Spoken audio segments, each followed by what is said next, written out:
So you pitched last year for Lincoln High School. Yes, I did. You did. And you didn't get pitcher of the year. How did you feel after you didn't get pitcher of the year? And did that motivate you to do more this year? Truth. Truth be told, it did motivate me.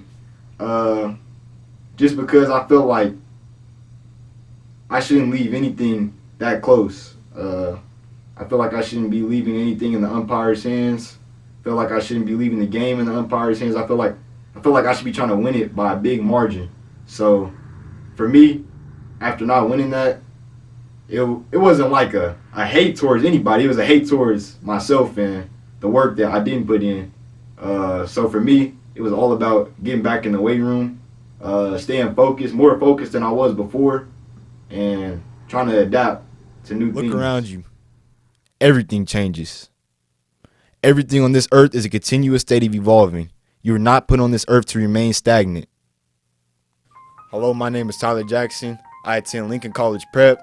After high school, I plan to attend a 4-year college and play baseball while majoring in animal science. Today, the book I will be discussing is Hustle Harder, Hustle Smarter by Curtis Jackson, aka 50 Cent, and we'll be doing a deep dive into Chapter 5, Evolve or Die. I feel like the book club is good for me just because we get to do a deep dive into different discussions, and just like this one, we're talking about Curtis Jackson, aka 50 Cent, and with this book, he's teaching us life lessons. So it's not just reading, like we're learning life lessons throughout this whole book. So I feel like doing it with this group of guys is just very important. Reading the book so far has been pretty easy, especially just comparing it to some of the things that I went to throughout my life. So just reading the book, learning more, seeing what I could have did better in different situations has been a positive influence on my life. This book is completely different from anything that I will ever read in school. I feel like this book is almost more important than the books we read in school because it's actually teaching us life lessons to navigate through life. So I feel like I'm going to pick up more information from this book than I would from just a regular text in school. I'll definitely continue to read other books by Black authors, especially since this book just gave me a positive influence on my life and it helped me look at different situations give me better perspectives. So there's no telling what I can find in other books, so I'm definitely going to continue reading. After I read, it feels like, I don't know, it's almost feeling like I know more than other people. Like I know how to navigate different situations better than somebody else would. That's why I feel like I should continue reading more books by Black authors because it feels like it gives me a sense of power. Chapter 5, Evolve or Die, I feel like this is one of the most important chapters in the book.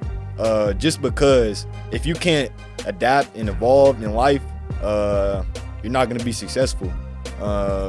This goes for athletes, for anybody, because after sports or after anything, it's like, what are you going to do next? Like, what's the backup plan? Are you going to adapt or you're going to fall off? Look around you.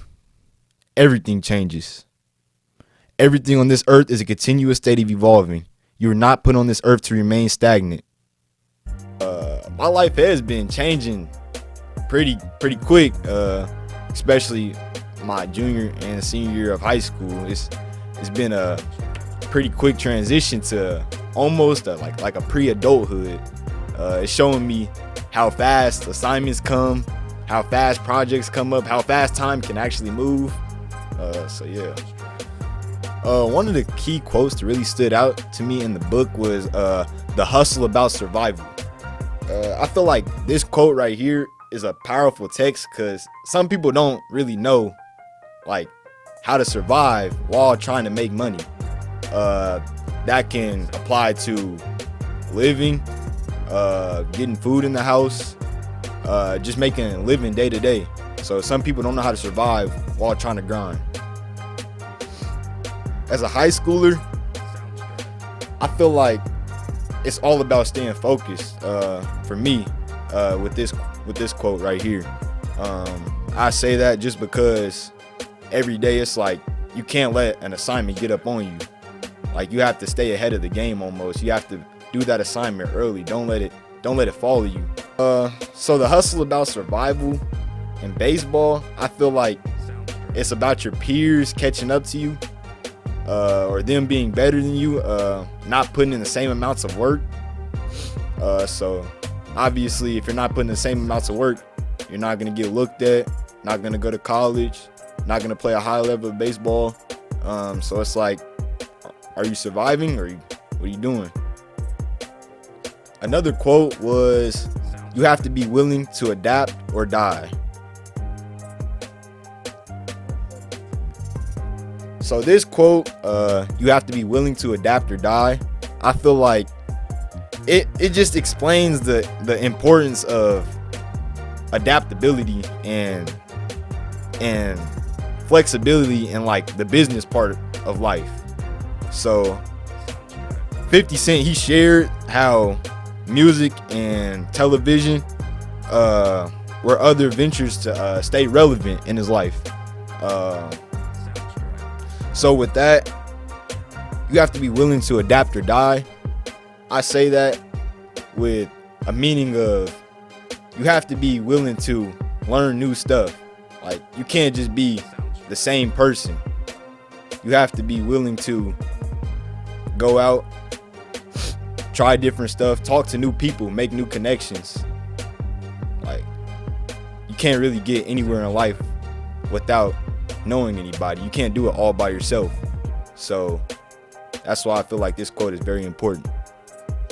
So in my life, choosing the friends I have and the people I hang around, I feel like it's not just one group. I feel like I'm diverse in the people I talk to, just because that's how the world is. And I'm not a bad person by any means. So if you come up to me, I'm going to talk. So it's like, I'm always open to talk to anybody, just as long as you're not disrespectful. Learning new techniques for me is very important. I feel like, because this is my way of adapting in life, not just like, it's my way of adapting. This is how I get through life. So learning new stuff, learning new tips, learning new tricks, I feel like it's just a thing you need to have. It's a thing you need to do. Like, you should be greedy to learn new stuff almost in a day-to-day. So every day I try to pick up something new from baseball, or just a learning aspect, how I can prepare for a test better, how I can prepare for, say I had an individual oral for my English class, how to prepare for that better. So learning new stuff is very important. So when 50 Cent realized his rap career wasn't at his peak anymore and he had to adapt, he went out and was a good businessman, by the way. Went out, started his own TV show, made the show called Power. Killed it, man. He killed it. I love that show. He killed it, man. So for me, looking at 50 Cent, obviously I know some of his songs, but I've been around longer to see his shows develop. So all the seasons of Power, Ghost, the spinoffs, I've been watching more of that from 50 Cent. I've got more of the TV perspective than I did music. I don't really look at him differently, just because I already knew that he was a good businessman by the way that he ran his TV show, and he was making good amount of money from his TV show. So it was like, reading the book was just eye-opening to, oh, this is what he's actually doing. This is the work that he put in to make the TV show.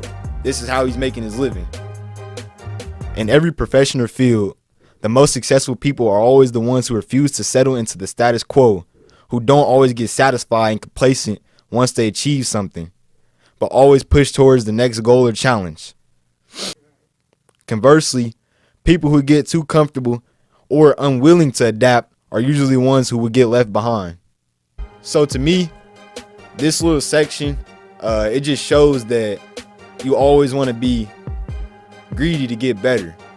You don't want to get too complacent with the results that you saw. You always want to aim for better results.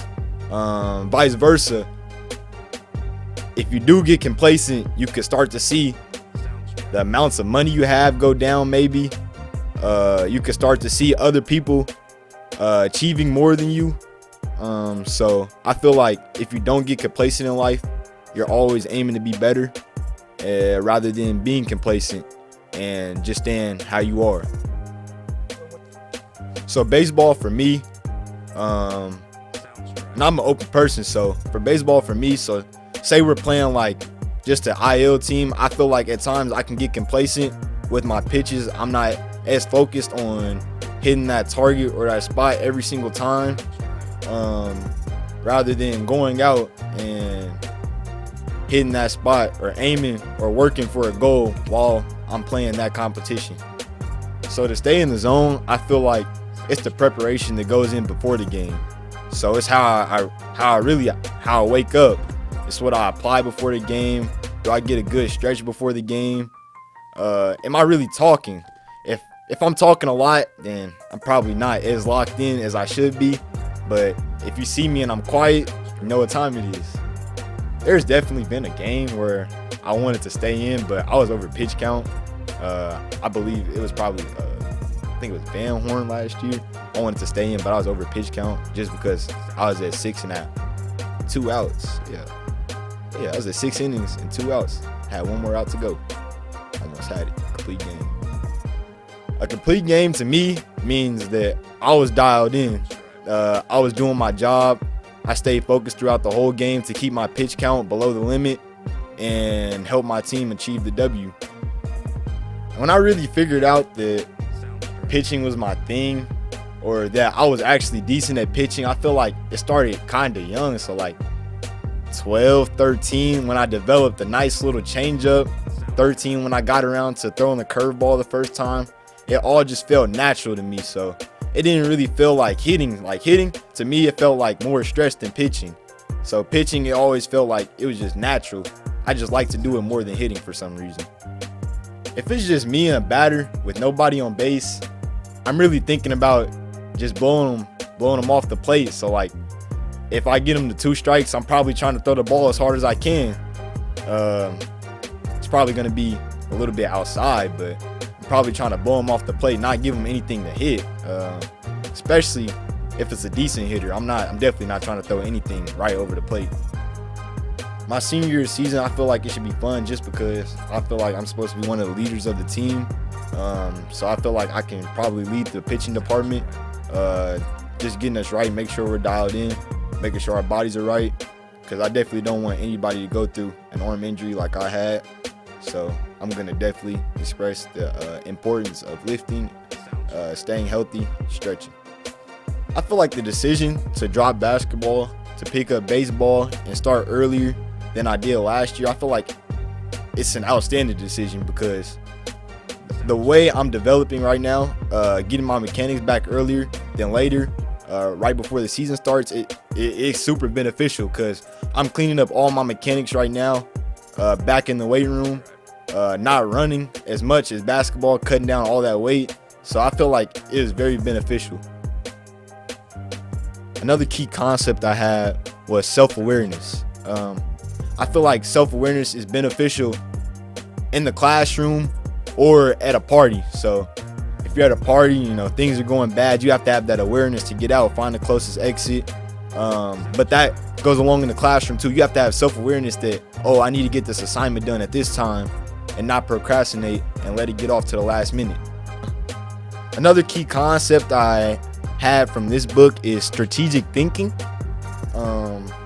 I said strategic thinking just because you have to think outside the box sometimes. So if I'm in a baseball game and I'm pitching and I went through the lineup twice, I'm gonna have to mix it up. I can't just throw same fastball, curveball. I have to throw changeup, curveball, fastball. I always have to mix it up. Got to keep them guessing. So thinking outside the box with everything you do is just very important. So the downside of going through the motions and not thinking strategically is you're just losing. Like, other people are going to win. That's what's bound to happen if you're not strategically thinking with everything you do. You're bound to lose.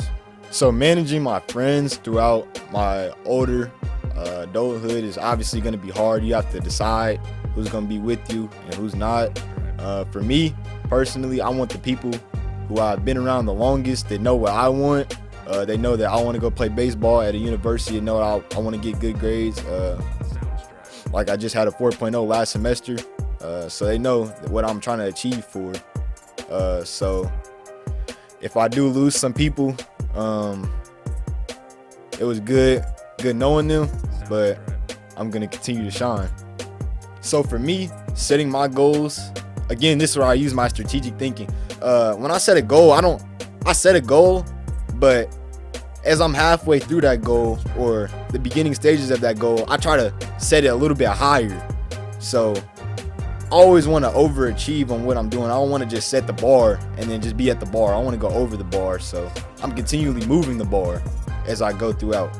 So when I know I'm doing good, it just shows from video recording, translating to the weight room.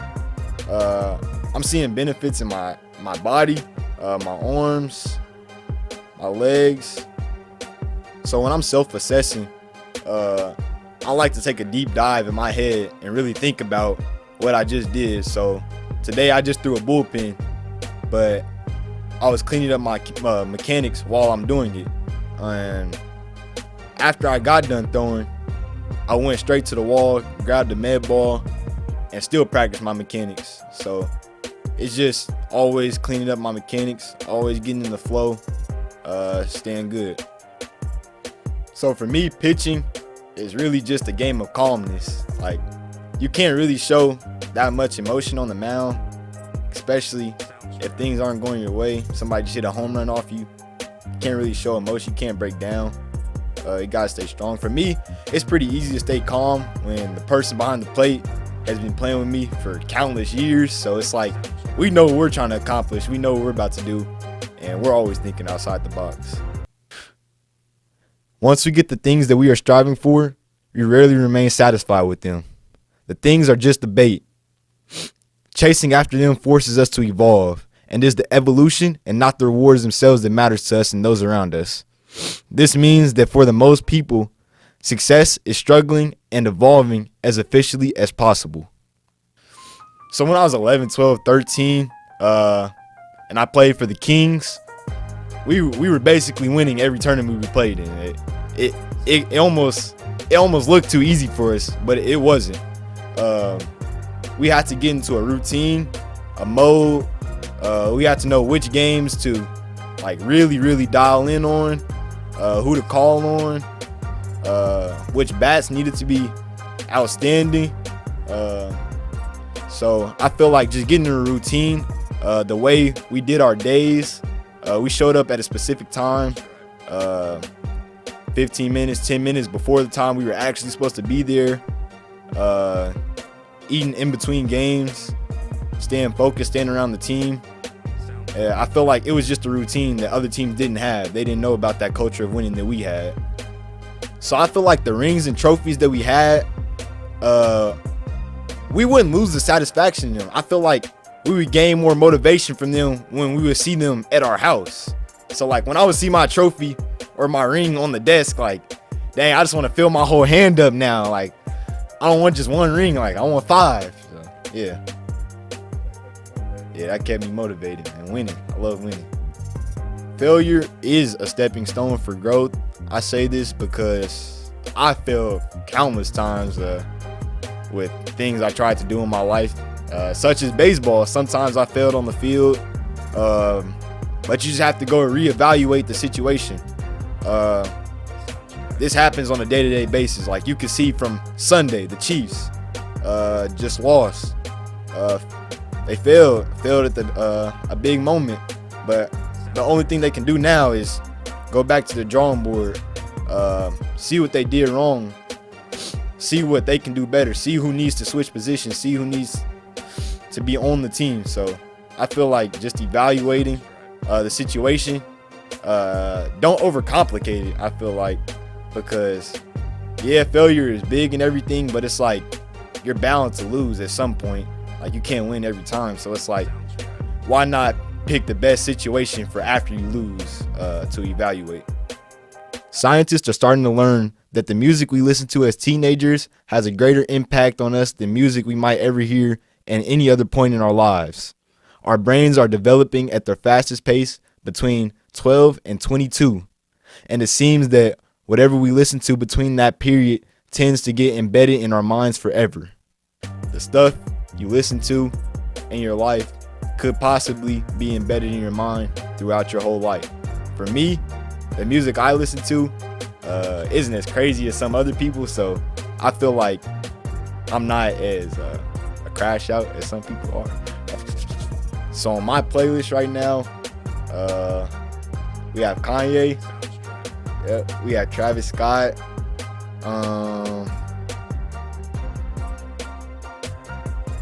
we have a little bit of Erykah Badu, we have some Earth, Wind, and Fire.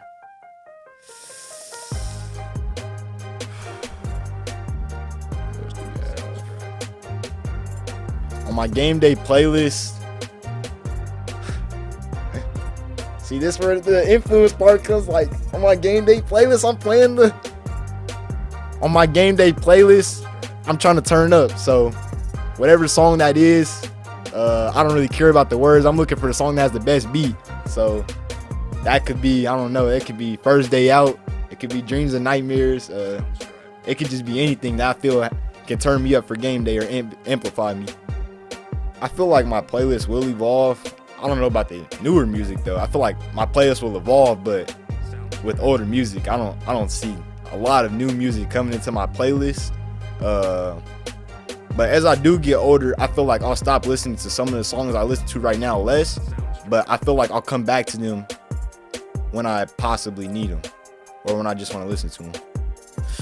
So in conclusion, this chapter, I feel like it's going to have a big impact on my life just with navigating, trying to adapt to new things while keeping my head straight. So I'm always going to learn new stuff, always going to be out to learn new stuff, always going to be reading more, just getting better at life day by day. Yeah. I would like to thank my mother, Taisha, and my dad, Sean, just for helping me become a better man.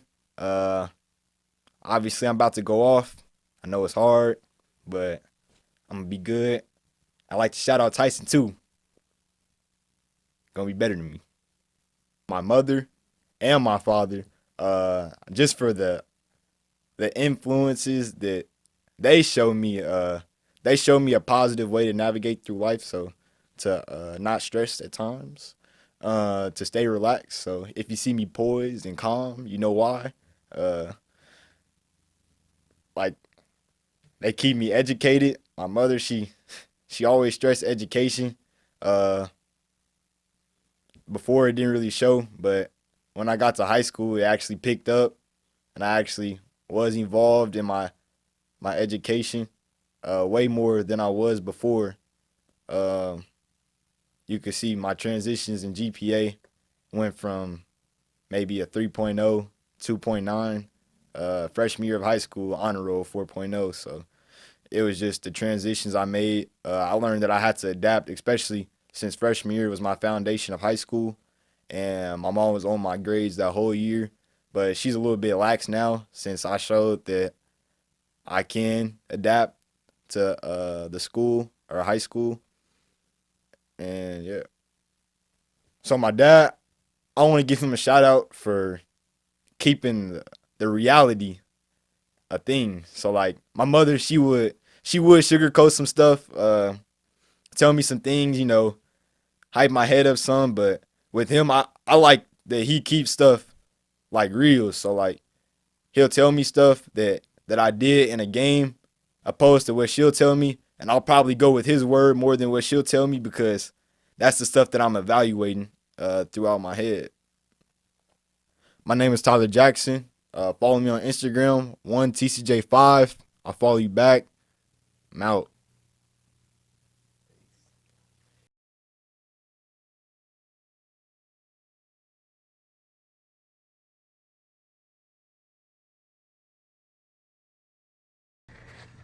What I gotta do to get a Tyler and Jay Carter debate or something? Bring up any sports topic, and you will get the greatest debate you'll ever see. So you like calling Jay Carter to the forefront? Like you trying to be on camera with Jay Carter? What's up? We can. It's another seat. We can get a debate going. I don't only just talk about hustle harder and hustle smarter. So for me, and this probably is unfair. I know your potential is up here. Even though with the team you can go 75% and still be better than the rest of the team, I need you to be at Tyler's potential. You know what I'm saying? Yeah. Like I need you to really give everything. Not just do enough to where you okay, I beat UA or like that's not your competition. Your competition is you. You know what I'm saying? Your competition is you. Your maximum is your competition. And even once you hit your maximum, you're going to stretch it and get it easier. Go further. You know what I'm saying? So, like, don't compare yourself to the other pitchers on the team or the other pitchers on the season or in the city or to Kaufman or to Jay Carter. Like, Tyler's potential is at a level, and you got to push yourself and focus to where you reaching your potential. And I feel like you have a lot more to achieve than you have achieved. Don't get me wrong, you've done a great job. But like I told y'all, I ain't go to the MLB, so I can't set your bar. Right. You know what I'm saying? But I know that your bar is higher than what you're doing.